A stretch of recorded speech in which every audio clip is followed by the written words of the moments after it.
Being inducted in the Hall of Fame in 2004 was one of my most proudest moments, and I am thrilled to be surrounded with some of the most outstanding coaches in high school debate and speech across the nation. I feel honored and proud to be a part of that special group, and it was clearly one of my most important highlights of my career.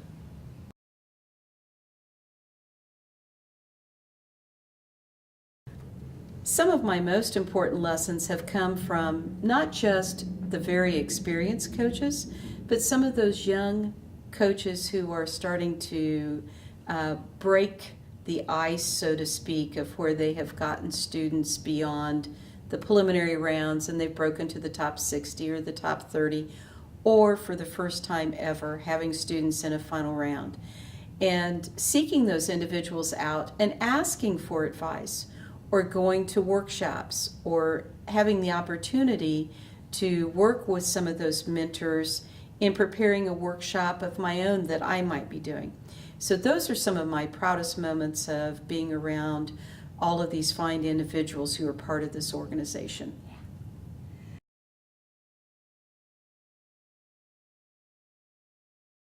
I think one of the things that new coaches should be focusing on to motivate students is understanding that each student is different and each student should be channeled toward their strength and not their weakness. So when selecting events that a student should do or preparing for those events, the best advice I could give is having that student read, look at other students who have performed those particular events. I'm all about modeling, looking at what works, what doesn't work, but always, always, always focus on the student's strength.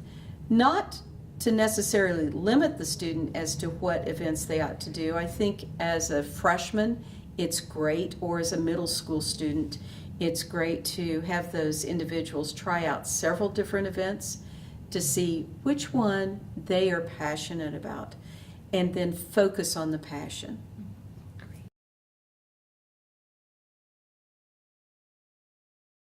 First and foremost in the fundraising business, look at your alumni and build a very strong alumni group in your school. If your program has not had a long history like the program at Topeka High School, then start to cultivate your parents and the parent group and develop those individuals. Reach out to businesses, especially local businesses, and start to market with them, or find ways that your students could provide a service to a business. Then the business will come back and give you donations or provide an in-kind contribution to a tournament. It might be to the Judges Lounge and Coaches Lounge. We have partnerships, like for an example with Wendy's, and oftentimes Wendy's will give us bulk chili to serve at our Judges and Coaches Lounge. We've also had other local businesses who have contributed as well in some sort of in-kind contribution. And it's getting your name out there, knowing that these kids are doing great things, and wouldn't the community like to be a part of it?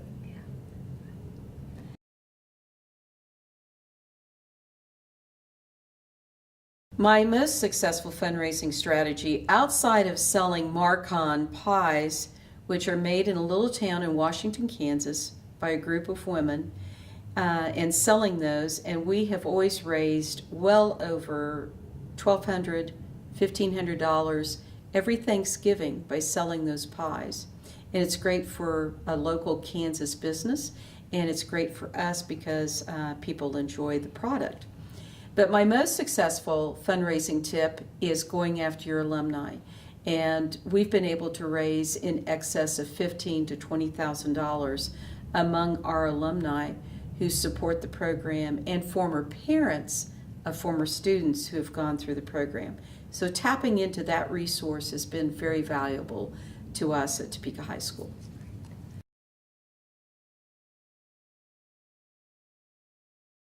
As a coach of extemporaneous speaking, whether it be domestic or international extemp, and being a previous high school extemper, women's extemp, where you had to know it all back in the day, would be to read, read, and read.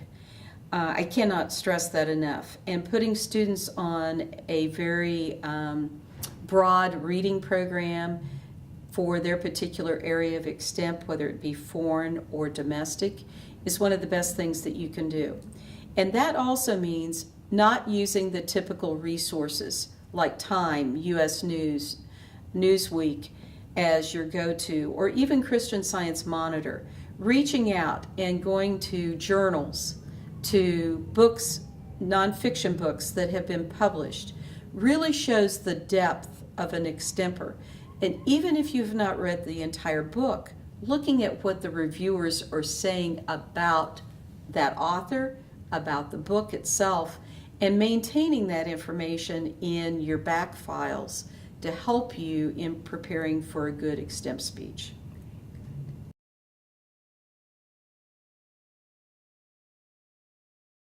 Judiciously as an extemporaneous speaker and as an extemp coach. Important things to remember in preparing for memorizing the speech and memorizing your sources is working with an outline that you've produced and remembering the order of that outline and the salient pieces of information that you want to impart to the judge and or your audience.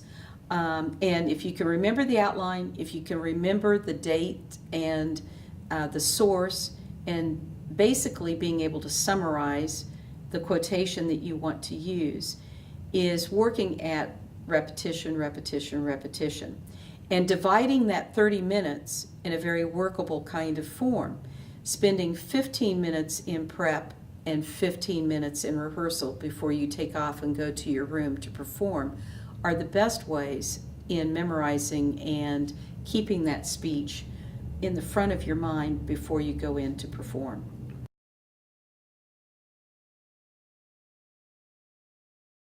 Back in the 60s, and having graduated in 1968, debate in Kansas and even at my high school was very, very huge in our state. And it was equally combined of women, young women, and young men at the high school level back then. We were unfortunately not able to go to the national tournament during part of my high school career because the National Forensic League had not sought approval from the National Association of Secondary School Principals, so our activity association did not allow us to go. So it was not until after I graduated in 1968 that Kansas got to go to the national tournament to compete.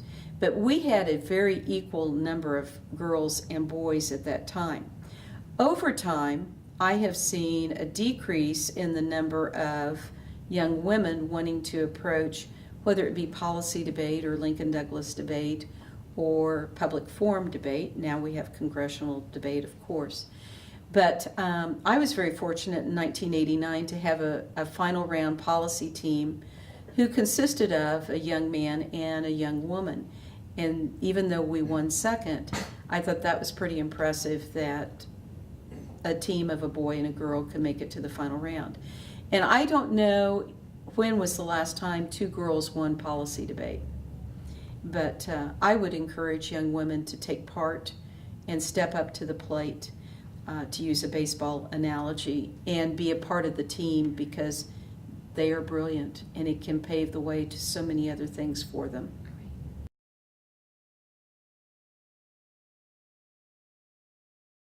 Absolutely. In 1978, when I started coaching debate and forensics, and it was 78, 79, and that was my first year at the national tournament, it was very clear to me that the leadership was made up of the good old boys network. And to break that leadership, Carmen Dale Fernandez was one of my mentors. Somehow we clicked.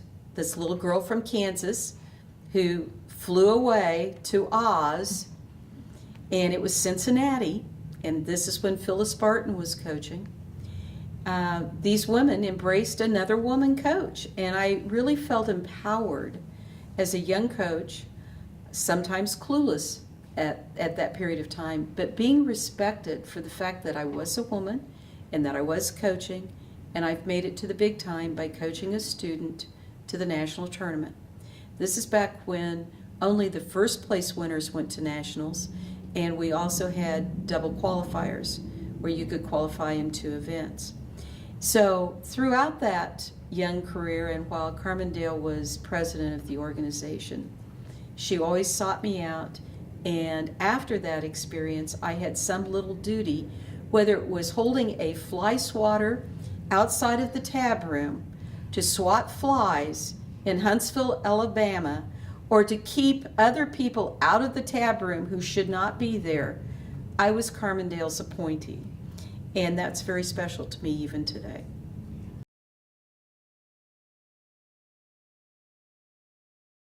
Being not only a pre-AP, advanced placement, 9th grade English teacher, I have taught honors humanities, and I've also taught acting, as well as speech and debate.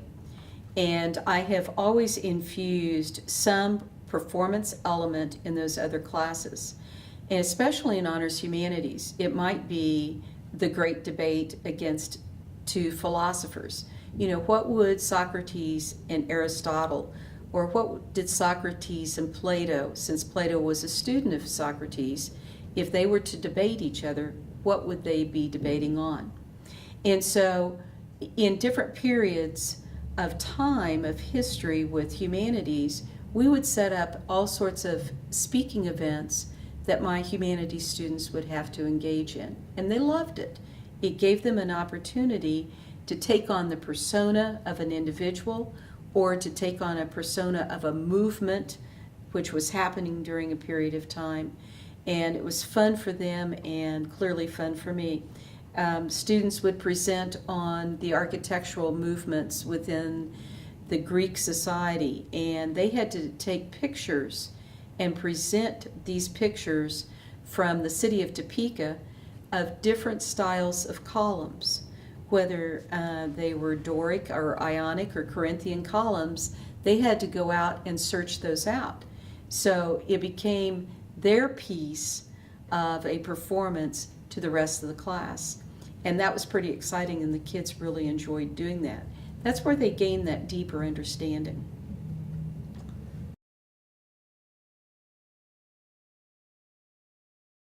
The biggest influence I had as an early coach was my cooperating teacher, who was also the chair of the Flint Hills NFL district, and prior to that, East Kansas, Laura Schlobaum. She is the same age as my mother, if my mother were alive. She's 95. And here was this little titan of a woman from a small school in Kansas who ran an extremely successful program. In fact, day 1, I was teaching in the classroom. She said, you're going to take over the class today. And it was an English class, and I'm going, okay, I'm going to take this over. I wasn't really prepared to do that. And so that was my first day of teaching, and she was sitting in the principal's office listening on the intercom to what I was doing in that classroom of her senior students. She coached a student in dramatic interp to nationals with an interp piece that I did in college. So that was one of my proudest moments.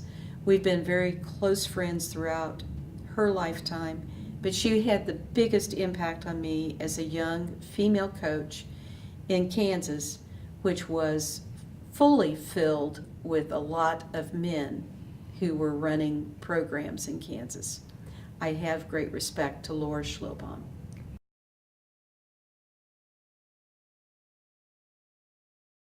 Topeka High School is the first $1 million high school built west of the Mississippi River, and it was a WPA project. The land was procured from the Episcopal Diocese of Kansas, and on the north side is Grace Cathedral Church, an Episcopal church, and on the south side is Topeka High. One of the conditions of building the building was to make certain it maintained the architectural style of Grace Cathedral, which is Gothic. My room had chandeliers, a working fireplace, and a stage, and regular tiles. It was called the social room at Topeka High, where orchestra events and other teas and social activities took place. It was very acoustically sound, so it has great reverb. There are 4 working fireplaces at Topeka High School, my room being one. 2 floors above me in 306 is another classroom, the student cafeteria, and our library, which was designed after Hampton Court in England. So it's a historic building in and of itself, and the pride that students have who come there, because it's all economic levels who come to Topeka High. We have a great advanced placement program. The tradition of debate and forensics goes back to the early years of the National Forensic League. In fact, Topeka High School hosted the national tournament back in the 1920s or early 30s. The first national champion was Mary Ann Porterfield in Dramatic Interp in 1935, and the other 5 national champions besides Mary Ann are the ones that I coached. 2 in Congress in 1981 and 1991, and then 2 in Extemp in 88 and 89, and in 97. So I'm proud to say that I've been able to coach 5 of 6 national champions. It's a pretty impressive school, and I was happy to be able to teach there.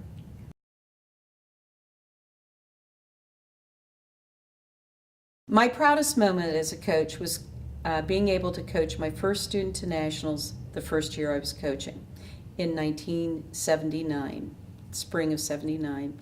That young man went on to become a professor of musicology.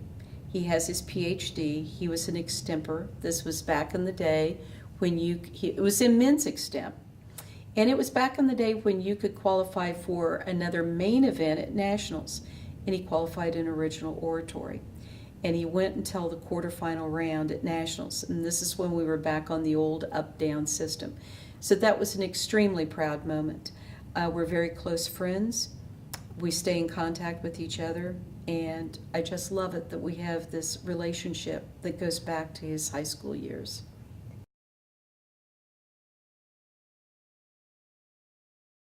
I believe that one of my proudest accomplishments on the board is having other board members begin to realize that this organization goes beyond just the national tournament.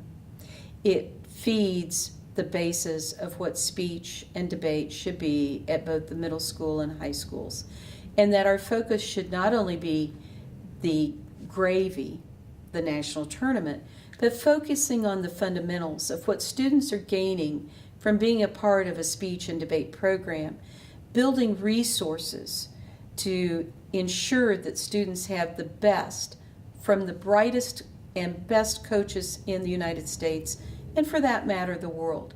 So that's what excites me. I'm fortunate to be a part of that process, and I'm proud of what our board members have done and what they continue to do, and the contributions that they make to this activity, and helping other coaches to understand we are more than just the national tournament.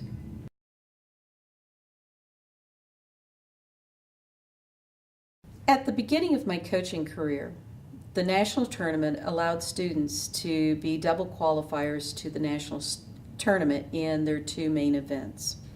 And I've already indicated earlier that a student could qualify in one event and then have an opportunity with 2 prelim rounds in their second event to qualify in it, to now have 4 guaranteed rounds at the national tournament.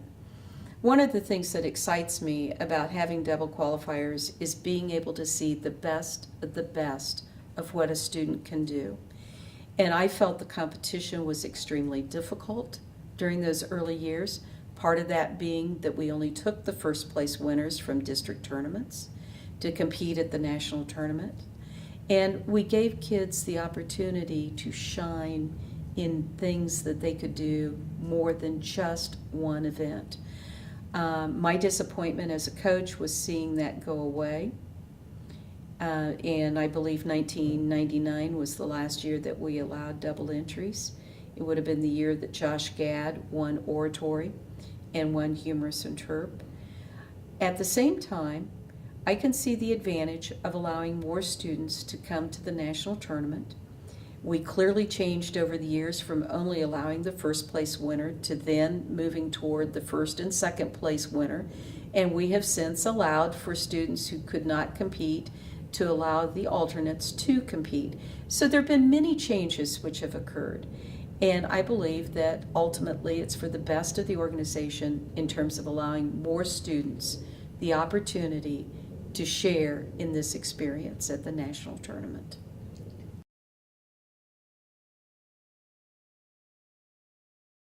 Currently, I have retired a year ago in May, and I have since become an education supervisor at my alma mater, Emporia State University, where I supervise student teachers. So I have a chance to work with curriculum and work with student teachers and things that they ought to be teaching or tips to be successful in teaching in terms of that pedagogy. One of the most important things that I think teachers of speech and debate need to be concentrating on are the trends, the changes that are happening in all of the debate events, but especially policy. But at the same time, realizing that things that worked early on can still work now, whether it is the argument of inherency, or if we want to talk critique. Critique is really the old justification argument in terms of looking at the resolution holistically and looking at the words within that resolution. And teaching kids those old strategies can be useful tools for them in executing in a world of debate, which has become way more electronic than what it was in my day, with a little recipe card box with 4x6 cards or 3x5 note cards, and we've had to write out our evidence because we did not have any Xerox machines. So as debate has evolved, there's still some of the same things that existed back when I was involved in the activity in the 60s. And don't throw out all the old to accept or embrace the new, because sometimes it's only here for a moment.